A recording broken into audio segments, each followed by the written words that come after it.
ದಾಂಡೇಲಿಯಲ್ಲಿ April 12ರಿಂದ ಬೇಸಿಗೆ leather ball cricket ಶಿಬಿರ. Dandeli cricket academy ವತಿಯಿಂದ ಮಕ್ಕಳು ಹಾಗೂ ಯುವ ಕ್ರಿಕೆಟ್ ಆಟಗಾರರಿಗೆ ಬೇಸಿಗೆ ಲೆದರ್ ಬಾಲ್ ಕ್ರಿಕೆಟ್ ಶಿಬಿರವನ್ನು ಆಯೋಜಿಸಲಾಗಿದ್ದು, ಈ ಶಿಬಿರ ಏಪ್ರಿಲ್ 12ರಿಂದ ಪ್ರಾರಂಭವಾಗಲಿದೆ ಎಂದು ದಾಂಡೇಲಿ ಕ್ರಿಕೆಟ್ ಅಕಾಡೆಮಿಯ ಅಧ್ಯಕ್ಷರು ಹಾಗೂ ಕರ್ನಾಟಕ ಕ್ರಿಕೆಟ್ ಅಸೋಸಿಯೇಷನ್ ಸದಸ್ಯರಾದ ಅನಿಲ್ ಪಾಟ್ನೇಕರ್ ಅವರು ಹೇಳಿದರು. ಅವರು ಇಂದು ಗುರುವಾರ ಸಂಜೆ 6:30 ಗಂಟೆ ಸುಮಾರಿಗೆ ದಾಂಡೇಲಿ ನಗರದಲ್ಲಿ ಸುದ್ದಿಗೋಷ್ಠಿಯಲ್ಲಿ ಮಾಧ್ಯಮಕ್ಕೆ ನೀಡಿದ ಮಾಹಿತಿಯಲ್ಲಿ ತಿಳಿಸಿದರು. ಕನಿಷ್ಠ 8 ವರ್ಷದಿಂದ ಮೇಲ್ಪಟ್ಟವರು ಈ ಶಿಬಿರದಲ್ಲಿ ಭಾಗವಹಿಸಲು ಅವಕಾಶವನ್ನು ಕಲ್ಪಿಸಲಾಗಿದೆ. ಏಪ್ರಿಲ್ 12ರಿಂದ ಮೇ 10ರವರೆಗೆ ಬಂಗೂರು ನಗರ ಡಿಗ್ರಿ ಕಾಲೇಜಿನ ಮೈದಾನದಲ್ಲಿ ಈ ಶಿಬಿರ ನಡೆಯಲಿದೆ.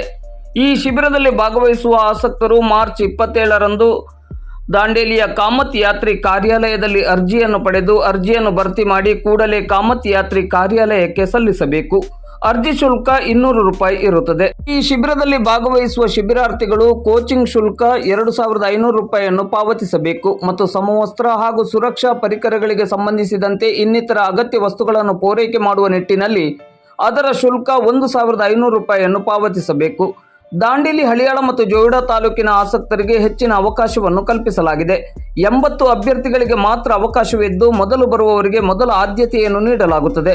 ಈ ಶಿಬಿರದ ಮೂಲಕ ಪ್ರತಿಭಾವಂತ ಯುವ ಕ್ರಿಕೆಟ್ ಆಟಗಾರರಿಗೆ ಉತ್ತಮ ತರಬೇತಿ ಮತ್ತು ಉನ್ನತ ಮಟ್ಟದ ಕ್ರಿಕೆಟ್ ಆಡಲು ಅವಕಾಶ ಒದಗಿಸುವ ಉದ್ದೇಶವು ದಾಂಡೇಲಿ ಕ್ರಿಕೆಟ್ ಅಕಾಡೆಮಿಯದ್ದಾಗಿದೆ ಎಂದರು. ಈ ಸಂದರ್ಭದಲ್ಲಿ ದಾಂಡೇಲಿ ಕ್ರಿಕೆಟ್ ಅಕಾಡೆಮಿಯ ಉಪಾಧ್ಯಕ್ಷರಾದ ರಾಜೇಶ್ ತಿವಾರಿ, ಕಾರ್ಯದರ್ಶಿ ಸೋಮಕುಮಾರ್ ಎಸ್, ಸಹ ಕಾರ್ಯದರ್ಶಿ ಇಮಾಮ್ ಸರ್ವರ್ ಮತ್ತು ಕೋಶಾಧಿಕಾರಿ ಸಚಿನ್ ಕಾಮತ್, ಸದಸ್ಯರುಗಳಾದ ಕುಲ್ದೀಪ್ ಸಿಂಗ್ ರಜಪೂತ್, ಸಂದೀಪ್ ರಜಪೂತ್, ಯೋಗೇಶ್ ಅಂಕನವರ್, ಮಹೇಂದ್ರ ಸಿಂಗ್ ಸಾಳುಂಕಿ ಉಪಸ್ಥಿತರಿದ್ದರು. ಈ ವರ್ಷ ನಾವು ದಾಂಡೇಲಿ ಯುವ ಪ್ರತಿಭೆಗಳಿಗೆ leather ball cricket coaching camp organise ಮಾಡಲಿಕ್ಕೆ ಡೇಟ್ ಡಿಸೈಡ್ ಮಾಡಿದ್ವಿ. ಹೋದ ವರ್ಷ ನಾವು 165 ಸ್ಟೂಡೆಂಟ್ಸಿಗೆ ಕೋಚಿಂಗ್ ಕ್ಯಾಂಪ್ ಕಂಪ್ಲೀಟ್ ಮಾಡಿದ್ವಿ ಹೋದ ವರ್ಷ. ಈ ವರ್ಷ 80 ಜನರಿಗೆ ಅಷ್ಟೇ ರಿಸ್ಟ್ರಿಕ್ಟ್ ಮಾಡಬೇಕಂತ ಮಾಡಿದ್ವಿ. ಯಾಕಂದರೆ ಅದು ಹೆಚ್ಚು ಕ್ರೌಡ್ ಆದ ಕಾರಣ ಎಲ್ಲರೂ ನಮಗೆ ಇಂಡಿವಿಜುವಲ್ ಆಗಿ ಕೋಚ್ ಮಾಡಲಿಕ್ಕೆ ತುಂಬ ಪ್ರಾಬ್ಲಮ್ ಆಯಿತು ಹೋದ ವರ್ಷ. ಅದಕ್ಕೆ ಈ ವರ್ಷ 1 ತಿಂಗಳು ಡ್ಯೂರೇಷನ್ದಲ್ಲಿ ಹುಬ್ಳಿಯಿಂದ ಕೋಚ್ ತರಿಸಿ ನಾವು 1 ಮಂತ್ ಪೀರಿಯಡ್ನಲ್ಲಿ ಕೋಚಿಂಗ್ ಕ್ಯಾಂಪ್ ಮಾಡಬೇಕಂತ ಮಾಡಿದ್ವಿ. ಕೋಚಿಂಗ್ ಕ್ಯಾಂಪ್ ಸ್ಟಾರ್ಟ್ ಆಗೋದು ಏಪ್ರಿಲ್ 12ನೇ ತಾರೀಕಿಗೆ, ಮೇ 10ನೇ ತಾರೀಕುವರೆಗೆ ಕೋಚಿಂಗ್ ಕ್ಯಾಂಪ್ ಇರ್ತದೆ. ದಿನ 2 ಬ್ಯಾಚ್ ಇರ್ತದೆ. 2 ಅವರ್ಸಿಂದ ಈಚ್ ಬ್ಯಾಚ್ನಲ್ಲಿ 2 ಅವರ್ಸ್ ಇರ್ತದೆ. Age limit 8 years, above 8 years ಅವ್ರಿಗೆ ಅಷ್ಟೇ. 8 to ಎಬೋ 8 ಇಯರ್ಸ್, ಅದಕ್ಕೆ ಮ್ಯಾಕ್ಸಿಮಮ್ ಏಜ್ ಲಿಮಿಟ್ ಇಲ್ಲ. ಸ್ಥಳ ಬಂಗೂರು ಡಿಗ್ರಿ ಕಾಲೇಜು. ನೋಂದಣಿ ವಿವರಗಳು ಅರ್ಜಿ ಕಾಮತ್ ಯಾತ್ರೆಯಲ್ಲಿ ನಾಳೆಯಿಂದ ಡಿಸ್ಟ್ರಿಬ್ಯೂಟ್ ಮಾಡ್ತಾ ಇದ್ವಿ ನಾವು. ಅರ್ಜಿ ಫಾರ್ಮ್ಗೆ 200 ರೂಪೀಸ್ ಕೊಟ್ಟು ಫಾರ್ಮ್ ಫಿಲ್ ಮಾಡಬೇಕು. ಮತ್ತು submission date, last date 1 April 7:30ವರೆಗೆ, ಸಂಜೆ 7:30ವರೆಗೆ ಫಾರ್ಮ್ ಸಬ್ಮಿಷನ್ ಮಾಡಬೇಕು. ಅದ್ರ ನಂತರ ಬಂದಿದ್ದ ಫಾರ್ಮ್ ಯಾವುದೂ ನಾವು ತೊಗೊಳ್ಳೋದಿಲ್ಲ. ಮತ್ತು ಫಸ್ಟ್ 80 ಜನ ಯಾರು ಸಬ್ಮಿಟ್ ಮಾಡ್ತಾರಲ್ಲ ಅವ್ರಿಗಷ್ಟೇ ಎಂಟ್ರಿ ಕೊಡ್ತೀವಿ ನಾವು. ಆಮೇಲೆ ಇದು fees, monthly fees 2500 rupees coaching camp fees ಇರ್ತದೆ.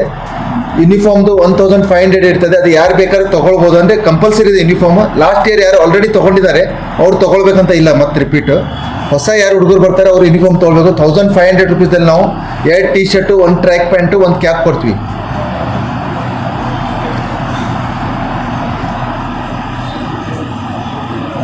ಆಮೇಲೆ ಯಾರು ಇಂಟ್ರೆಸ್ಟೆಡ್ ಇದ್ದಾರೆ ನಾಳೆಯಿಂದ ಬಂದು ಫಾರ್ಮ್ ಸಬ್ಮಿಟ್ ಮಾಡ್ಬೋದು, ಫಾರ್ಮ್ ಕಲೆಕ್ಷನ್ ಮಾಡ್ಬೋದು ಮತ್ತು ನಾಳೆಯಿಂದನೇ ಫಾರ್ಮ್ ಸಬ್ಮಿಟ್ ಮಾಡ್ಲಿಕ್ಕೆ ಸ್ಟಾರ್ಟ್ ಮಾಡ್ಬೋದು.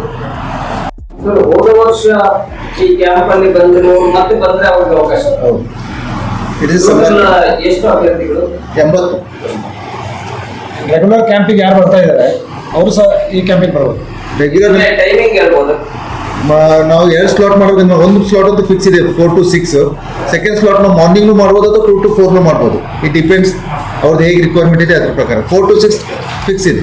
That will be informed after decision. ನಾವು ಮುಂದೆ ಬರೋ ಸಮಯದಾಗ ಎಲ್ಲ ನಿಮ್ಗೆ ಇನ್ಫಾರ್ಮೇಷನ್ ನೀಡ್ತಾ ಹೋಗ್ತೀವಿ. ಮತ್ತು ಯಾವ ಟೈಮಿಗೆ ಇದು ಮಾಡ್ತೀವಿ ಅದನ್ನು ನಿಮ್ಗೆ ತಿಳಿಸ್ತೀವಿ ನಾವು. ಬಾಯ್ಸ್ ಎಲ್ಲರಿಗೂ ಅವಕಾಶ ಇದೆ.